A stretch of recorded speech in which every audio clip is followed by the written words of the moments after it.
morning, everyone. Boker Tov, as they say. A good day. Every day is a good day when we live in a time of plenty. It would be a better day if we would live in a time of peace. And it would be even a greater and better day if we would merit to have the revelation and the coming of Mashiach Tzidkenu, our descendant of the house of David, that will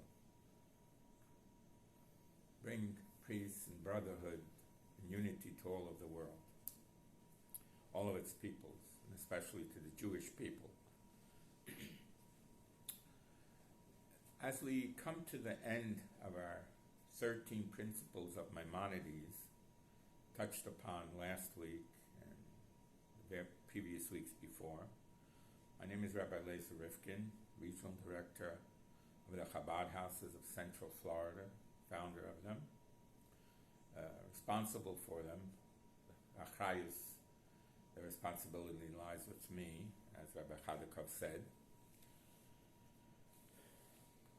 We live in a time when there can be opportunities for great knowledge of the Torah and the mitzvot, and of the human condition for that matter, to be disseminated all over the world. And that is thanks to the technology of today.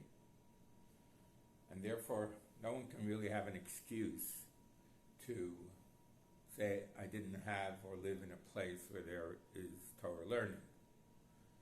So if you go on YouTube and you punch in Rabbi L. Rifkin, that's R-A-B-B-I-L, Rifkin, R-I-V-K-I-N, you should be able to go ahead and pull up the various YouTube presentations and learn from them. It is now, we're entering our 48th year that we have moved to Tampa Bay at the behest of the Lubavitcher Rebbe, and his goal and desire for us, and for all Jews for that matter, to make, as he said in our last personal audience with him, to make light and warmth, Yiddish for lichtig, which means light. The Torah is light, and warmth is something tangible, which means the mitzvahs, the physical mitzvahs, wherever you will travel. So at that point, I didn't reflect upon it deeply, but I realized that it was sort of strange since we were coming to Tampa. But in any event, that is the way it worked out, and thank God we have been successful in opening up the Chabad houses all over Central Florida, and some of the synagogues in Miami and in Montreal, and wherever we travel. That is the mission of the Jewish people, really. The mission of the Jewish people is to be a light unto the nations of the world. What does that mean, a light? It's not a flashlight. It's a light which is the teachings of the Torah. The Torah is compared to light. So all Jews have a special responsibility for that. The series of lectures that we're going to go ahead and start presenting will encompass a variety of important themes, subjects that are in the news, that underline the mission of the Jewish people, of the Chabad and Lubavitch movement in particular, and ultimately of the leaders of the Chabad movement, which came to these shores in its official capacity in 1940 with the coming of the previous Lubavitcher Rebbe, known as Rabbi Yosef Yitzchak Schneerson, who was the father-in-law of the Rebbe that followed him, Rabbi Menachem Mendel Schneerson. And the mission was clear, and he presented it in a pretty poignant and sort of straightforward way. The previous Lubavitcher Rebbe did. When people told him that America is different And the Jews in America are not like the Jews of Europe, of the shtetl. So he responded, America is nicht anders. America is not different. In other words, God's teachings and the mitzvahs and the tefillin and the candle lightings of Europe belong here and are here as well. This was 1940. You could say one of the darkest moments in Jewish history, in the midst of the Holocaust. He escaped miraculously from Europe. There's a whole story about that. And this past week, on the 10th of Shvat, is the yahrzeit when he passed away in 1950, the 10th of Shvat. He also had authored a discourse for the day, that's Shabbat, he passed away on Shabbat, called Basi Lagani, I have come into my garden, based on a sentence of Shir Hashirim, of the Song of Songs of King Solomon. But we'll get into these themes and topics later on. The best way out to, I guess, listen to my teachings or my presentations are through, I guess, the YouTube. Not that proficient in technology or technological aspects. And so I will start out also with a special thank you to those when it was February 18th, 1976, that we had the first program here in Tampa. It was a Melava Malka at what once was Beth Israel on Swan Avenue. It was a conservative congregation. Unfortunately, it closed in 1984 and was absorbed into Rodef Shalom, the other conservative congregation that is on the Bayshore.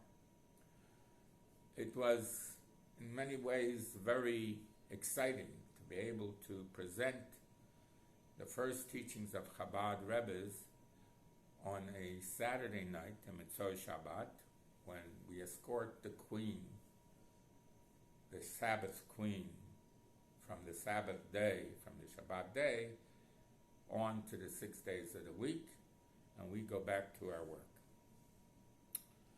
So Beth Israel is no more,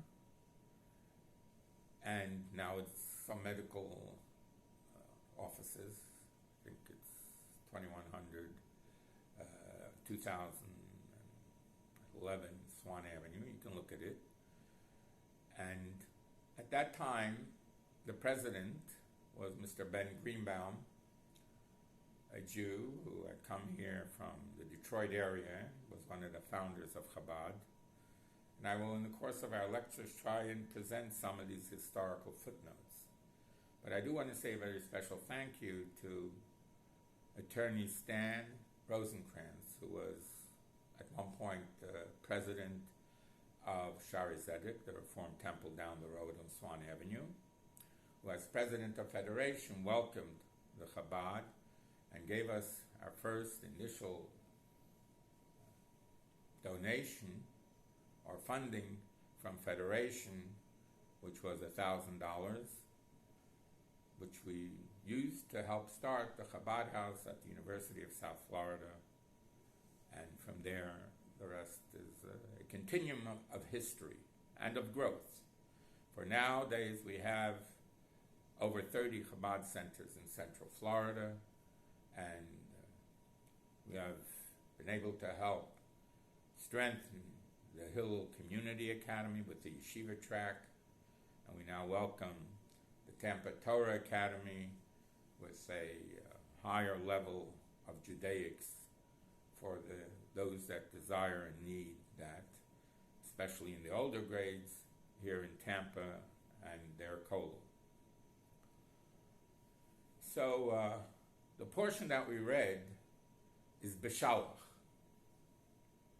This past Saturday, yesterday we read, it says, Vayhi Beshalach Paro et Ha'am, et Bnei Yisrael. When Pharaoh sent out the Jewish people, the children of Israel. And he did so under duress. They had been smitten with the plagues, 7 plagues in the previous portion, and now in this portion, you could say the other 3, which culminated with the smiting of the firstborn. And Pharaoh, being a firstborn, felt that he was in danger also of dying during that plague. So the Jewish people leave Egypt, and it's called Bishalach because they are sent out. And in that word there is a secret message, so to say, or a hidden message.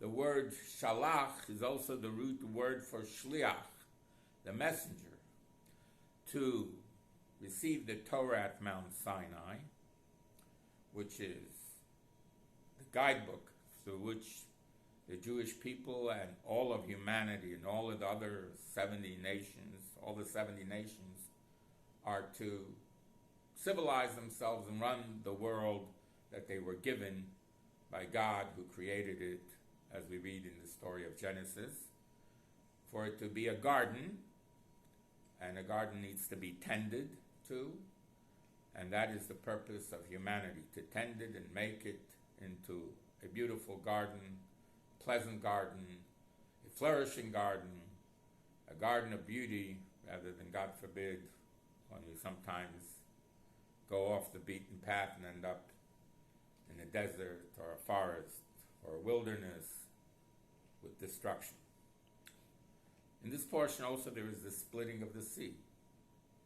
The Jewish people, as they leave Egypt, and the Egyptians suddenly wake up and say, "Hey, what did we do? How come we sent them out? We need them.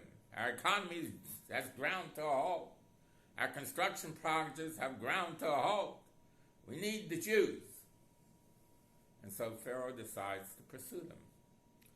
And they see the clouds of the chariots behind them, and they're now faced with an obstacle called the Sea of Reeds, or the Red Sea, in front of them, and the Egyptian chariots behind them. By the way, it's interesting to note that one of the teachings that we find in the Torah is that emes, the truth, me'eretz titzmach, will flourish or grow forth from the ground, from the earth. We see continually now the archaeological evidence proving that the stories of the Bible are true. So, in the sea, Red Seas, in the Sea of Reeds, as it's also called, they have discovered there are hundreds of chariots at the bottom of it. How did they get there? Why are they there? And lo and behold, it seems to fit into the narrative of the Torah that the Egyptians pursued the Jews, and then the waters came crashing down upon them, and they drowned. This is the 4th section of the book of Exodus.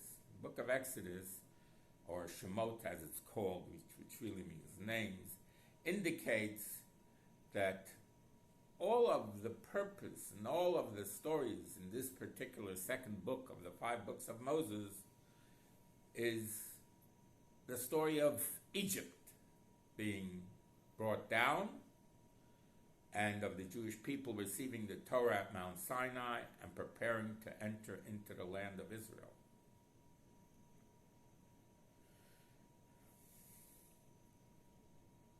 They proceed from Egypt to Mount Sinai to receive the Torah, pursued by Pharaoh and his legions, his army. And God splits the Sea of Reeds, allowing the Jews to pass and drowning the Egyptians in it. And they continue towards Mount Sinai. And God provides them with food and sustenance. This is a nation not just of a handful of slaves, but of millions.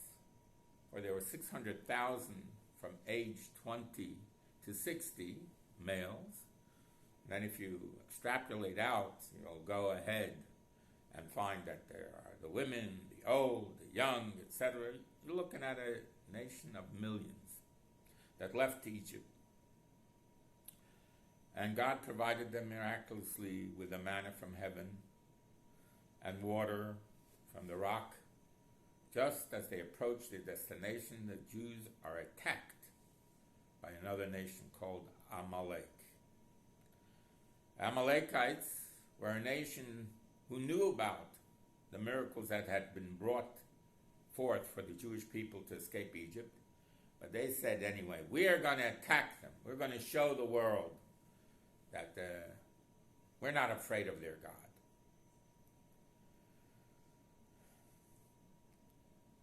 So it says when Pharaoh sent the people out, what does that mean? Wasn't it God that took them out?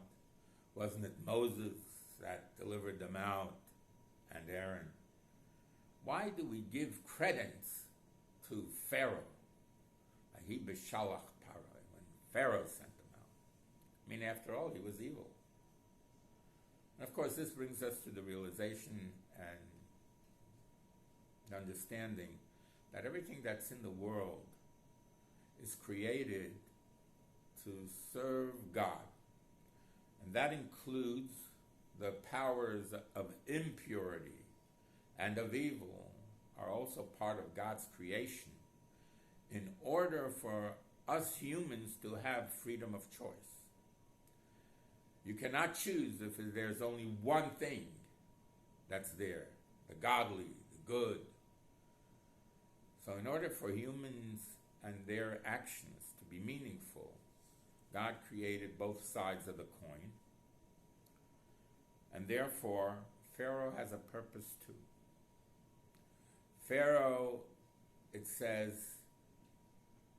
has to be harnessed to serve God as well, albeit in a negative way. But the reality is that he also is a servant of God. So one can turn around and say, well, God, why are you allowing this? God says, I put the components, the parts on the table. You humans, you like to be partners, right? You want to be independent, right? So you got to have choice, right? So therefore you choose to either create a garden or to create, God forbid, a Holocaust. You are the creators of it. So on one hand, the word beshalach implies that the Jews were unwilling to leave and had to be sort of forcibly expelled or kicked out. It doesn't say they left. Beshalach means they were sent out, sort of kicked out by Pharaoh, which is true. He was afraid for his own skin. And therefore, we can say, in a sense, that people that are familiar with what they have and know what they have are hesitant to take on something new that they don't know about. Who knows, it might be even worse. So therefore, there had to be that sort of forcible expression of Vahi b'shalach parei, and Pharaoh sort of forcefully sent them out. Go, leave. And the Jews, on the other hand, were always questioning, is it going to be better? And as we see later in the narratives of the book of Exodus, so they complained about the water, they complained about, we remember the vegetables we had in Egypt, what we're eating here is just this manna, give us some beef, give us some meat. So they ended up getting quail, etc. So Pharaoh would have to send the people out. Why would any Jew not wish to leave Egypt? So the answer is a known quantity is sometimes more assuring than an unknown quantity. That's one thing. But the other thing is also that Pharaoh had to be the one who was fulfilling his mission in a negative way, sort of forcing them out. But after all, they had been slaves for hundreds of years. So he had to send them out.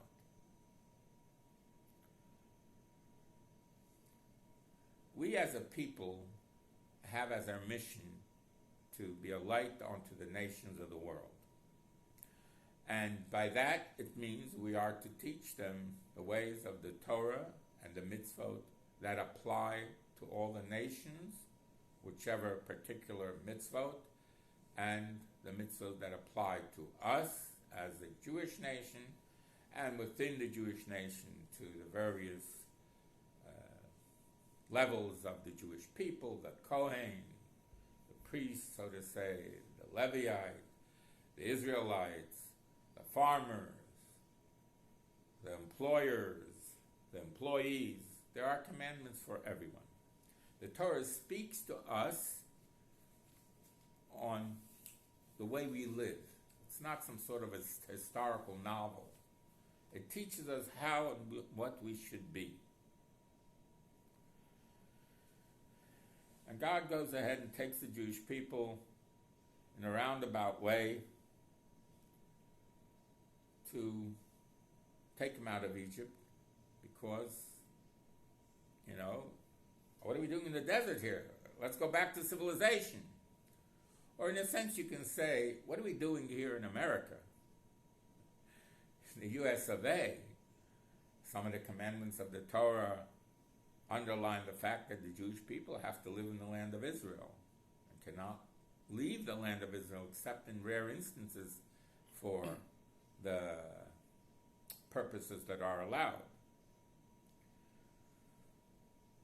So what is a Jew? We'll touch upon that later on. What is the mission of the Jew? And what is it that we are responsible for? So the Torah teaches us that we are a nation that was given the intellect, so to say, of God, known as the wisdom of the Torah. And its purpose is to educate and direct and show a way of life to all of humanity. For after all, we're all descendants of Adam and Eve and of Noah after the flood and his family.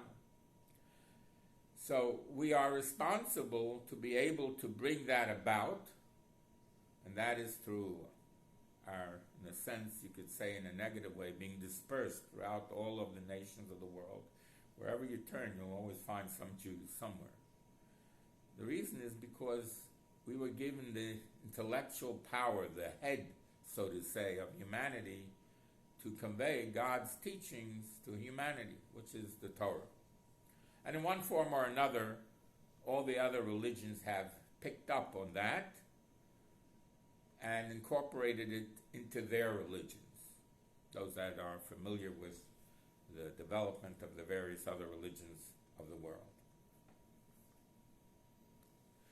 So, in conclusion to the 13 principles of Maimonides, which in one way or another we will always be touching upon throughout the various lectures that we will be saying, the last one is the concept of Tchiyat HaMesim, the rising of the dead.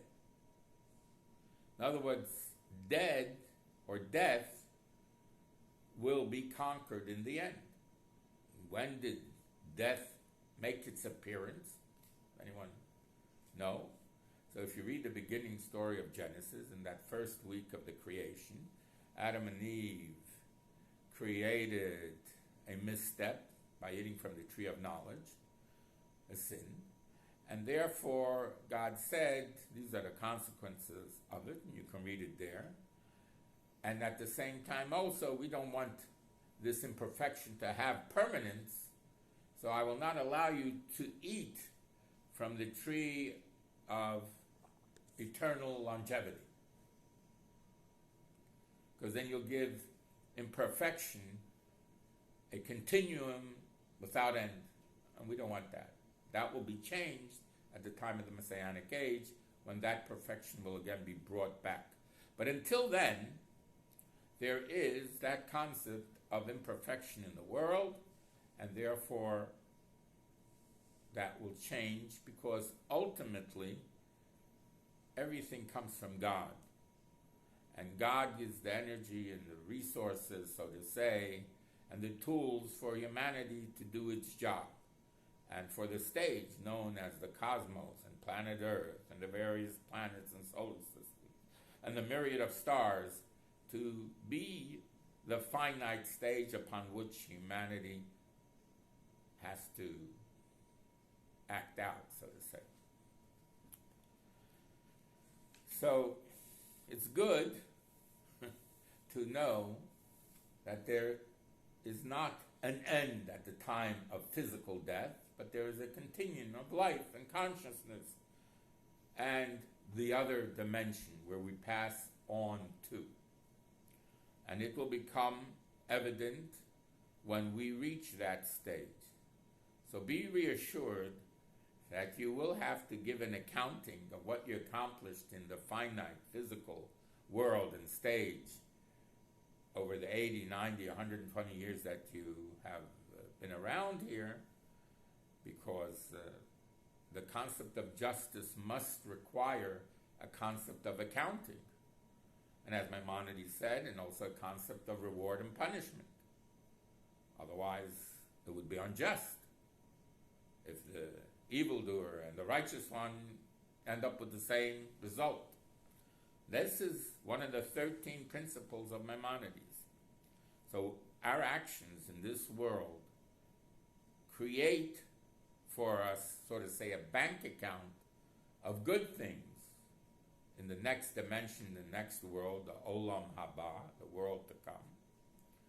And if we overdraw our account down here substantially, we'll have quite a few negatives up in the bank account of heaven, which we'll have to address at that point. So this whole concept of Tchias HaMesim really is, in a sense, a negation of the imperfection that occurred with the concept of death having been meted out during the sin in the Garden of Eden.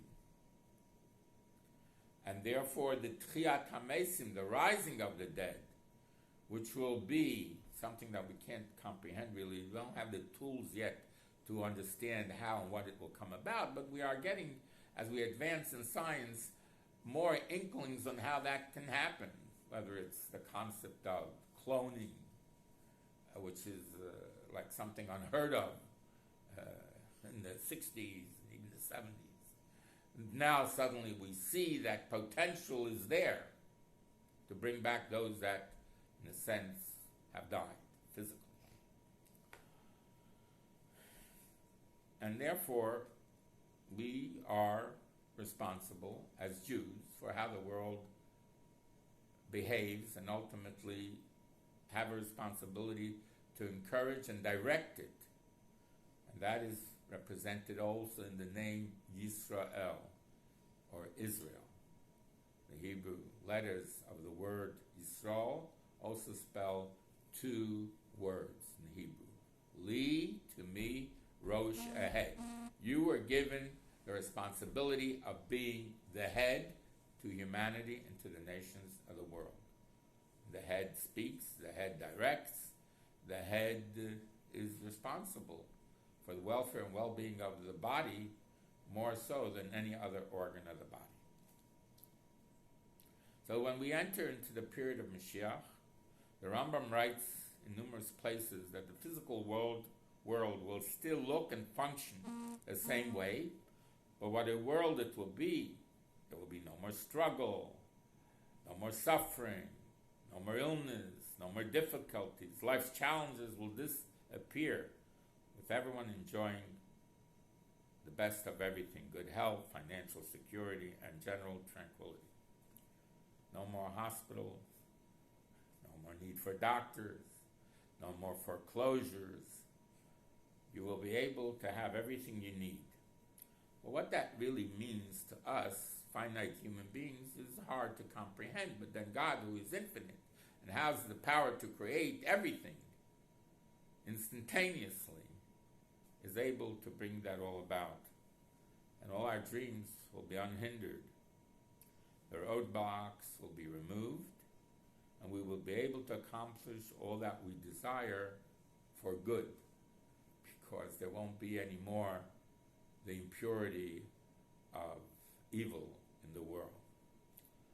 And this will be a special time, and we will earn vastly greater reward and a far more elevated level of living.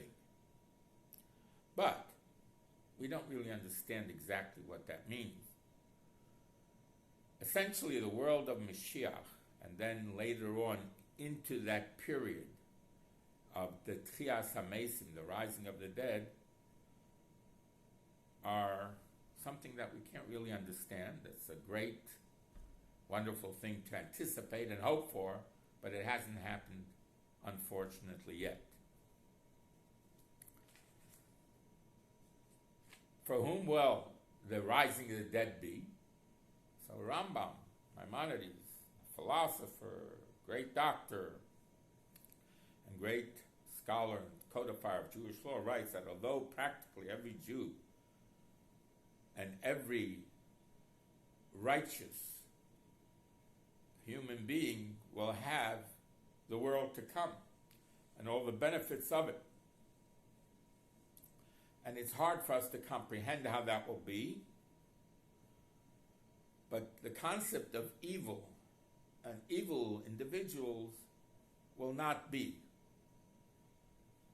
And that is why there is a distinction between the world to come and the concept of Tchias HaMesim, the rising of the dead. The opposite of life will not exist. Because that's a negative. We will have created a perfected world. So there will be no wickedness in the world anymore. The Talmud in Ketubot, page 111b, side B, that those who immerse themselves in Torah study and doing the mitzvot will have the merit of the rising of the dead. And even those who play a supporting role, whether it's in financing of Torah study, will rise as well, as per the guarantee, as we find in what we say every time we take out the Torah, Eitz Chaim Hi L'Machzikim Ba. It is a tree of life to those who grasp it. Quote from Mishle of King Solomon, Proverbs. So you can share this future world, but they hinge on a person who strives to be a servant of God, a servant of Hashem. There are a variety of ways how we can serve God. And as we find in Genesis, the Torah tells us pretty clearly to all the nations of the world, those that bless Israel will be blessed, and those that curse or fight Israel will be cursed. So how should that affect our daily lives? I always like to use the example of be a conservative investor. Ladies and gentlemen, we are seeing more and more the fulfillment of that statement that the earth will spread forth the truth by the archaeological findings in the land of Israel, the land of the Bible, the Jewish people's land, that corroborate the statements found in the Torah. So we have to live, in a sense, with these 13 principles. We have to remember that God does give us the strength and the ability to choose the right path. And as our sages say, God does not come betrunya with impossible tasks upon his creation. He gives us the tools and the abilities to be a civilized, godly peoples, all the nations of the world. And those that represent the opposing forces will be eradicated in the end. And in a sense, that is what Amalek stands for. For the Amalekite people, knowing all of the miracles that have occurred to the Jewish people, even though they didn't have the internet, They knew of these things. The whole world experienced the giving of the Torah at Mount Sinai and the Exodus. So therefore, they said, no, we will anyway fight them and seek to, in a sense, cast and bring doubt into the teachings, the godly teachings of the Torah and Mount Sinai. That was what Amalek was all about. And as the example is given, sometimes you can have a very hot bath, scalding, and you jump in, you will be scalded, but you will diminish the temperature of the water by absorbing some of that heat. And even though that hurts you, you'd rather do that in order to cast doubt into the godly teachings. There are such people, and there's a continual struggle between the forces of in God we trust, and the Torah, and the mitzvot, and between the forces of, they like to use, that are really atheistic and anti-religion, they like to use the adjectives culture, or the arts, or do as you like. Those forces we see at play again. And this has always been the struggle in humanity's journey through their history between the godly and the opposing forces of godliness, of God, and spirituality. And the nations that stand for those two forces are quite well known, and ultimately they will pay their dues at some point. And those that have stood for God will receive the just reward. So that is the portion of Beshalach, sort of in a nutshell. And I want to just go to the Haftorah, which also addresses one of the main controversial topics of today. So in the portion that we read, there is the Az Yashir, the song that the Jewish people sang together, the men and the women, Moshe and the children of Israel and Miriam, that they will sing in the future tense, but it was in the past tense. Why is it the future? Yashir instead of Shar, which means they did past. And the answer is that the Torah here is hinting and indicating to us, as it does in the 70 levels of the explanations of Torah, Shivim Panim LaTorah, that there will be a future redemption. There will be a future exodus from the exile of persecution and anti-Semitism and discord and war in the world. And it will come to a time that will ultimately bring about the Messianic age. The Haftorah is the Haftorah of Devorah. Now, Devorah was a judge, a woman judge in Israel. My goodness. What does that mean? Isn't the job of being a rabbi and a leader only for the men folk? The answer is no. There are and have been always Jewish women that were great leaders and that brought forth the victory of the Jewish people. And we must never forget that. Though the mission of a Jewish woman is more the building of the future and the education of the future, teachers and servants and children of Hashem, of God, they ultimately are the true and real foundation of all of Judaism and all of the mission of Judaism. The purpose is very clear, to ultimately bring God's presence down into the earthly world in a conscious way known to all. So thank you very much. At this point we will conclude with the words of the Haftorah. And Devorah was Isha Neviah. She was a prophetess. She was a pious woman. She was the wife of Lapidus. and she ruled as Yisrael, the Jewish people, Ba'esahi at that time. This is from Judges, chapter 4, sentences 4 through chapter 5. It's a long Haftorah, and it indicates to us always that men and women in Judaism are equal. They have different missions. And ultimately, the ultimate mission is to bring about future Jewish generations educated. And her song, as it's known as Shirat Dvorah, concludes with the words, "So shall all those who are your enemies, God, perish.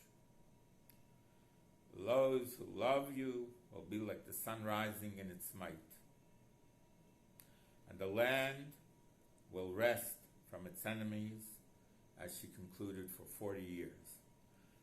All this is indicative of what the future holds for all of humanity. We must never forget that.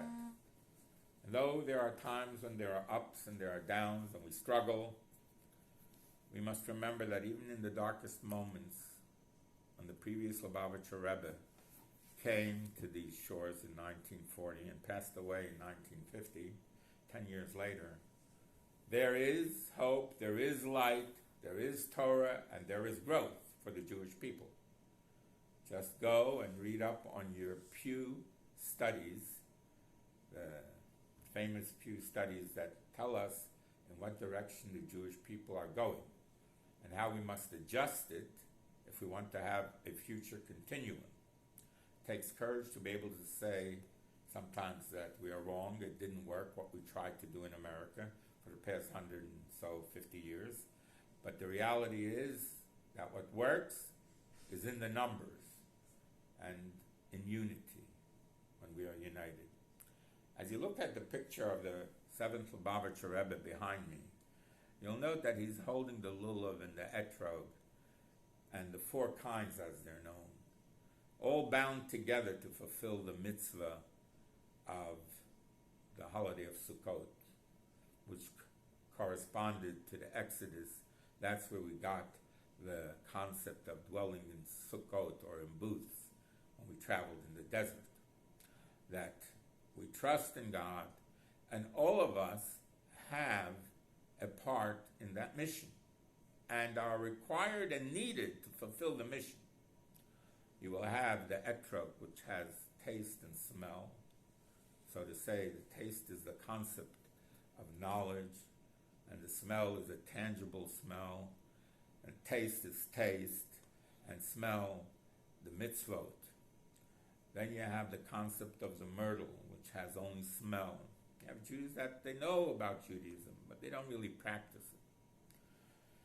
And then you have the Jews that have in the willow no taste and no smell, as the willow has no smell to it and no taste, and therefore they lack in the knowledge of the Torah and the mitzvot and in the doing of the mitzvot. But yet they're all part of the Jewish people, bound together by the 3 knots that tie us together to the spine, the palm of the human, so to say, representing the concept of the Torah, the prophets, the Nevi'im, and the Ketuvim, the writings of humanity, of the Psalms. They are the foundation stones of Judaism and of the Jewish people. And as we said before, when we hold on to them, it is a tree of life to those that hold on to those, the Torah and the mitzvot and the actions that are required of us.